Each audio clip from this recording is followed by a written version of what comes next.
suppose we were given a graph like the one shown in the diagram here that goes through 2 points, and say that we had a problem that wanted us to find the slope of the line. Now, there are other videos that we have done together and that we talked about in class through some examples in which there's just a formula you could plug this into. But let's try to emphasize the geometry of the problem this time. So looking at this geometrically, remember that slope is rise over run. So we really need to find a rise and put that over a run. So if we come down here and look at the diagram, we're going to look at the diagram and say, well, how much is it rising? Well, notice this graph from left to right isn't actually rising. In reality, it's actually falling. So it's going downward. I'm just going to go, how far down does it go? Straight downward here. Well, this was a -1, and this is a -4. So it's falling 3. So we'd say that its rise, quote unquote, would be -3, because it's not actually rising, it's actually falling. How much does it fall? 3 units. So we call the rise -3.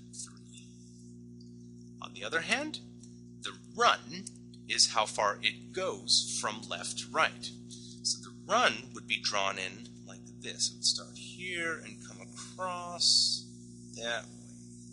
So how much does it run? Well, it appears to run from -1 all the way over to +4. So to run from -1 to 4 would mean that you had to run 5 many steps. So we'd say that the run is 5. So therefore, the slope of the line would be -3/5, because that's the fraction we get when we take the ratio of the rise to the run, -3/5. Okay, try this one on your own. Pause the video, try to find the slope of the line between those 2 points, and try to do it geometrically. Try to look for that rise and that run, so that way you can analyze it that way, even though the formula also works too.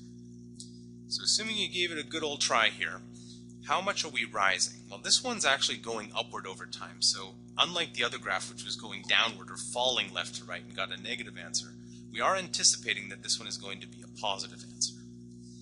Well, rising would be here to here, so it looks like it's rising from -4 up to 2, and that would be a rising amount of 6. So we have a 6 rise occurring. Run, how far are we running? Well, we're running from -3 across here to the number 1. So -3 to 1. So it looks like we're running 4 units. So the rise over run is 6/4. I'm going to reduce the fraction, divide top and bottom by 2, and give a final answer here of 3/2. The slope of the graph, or the slope of the line in this picture, would be 3/2.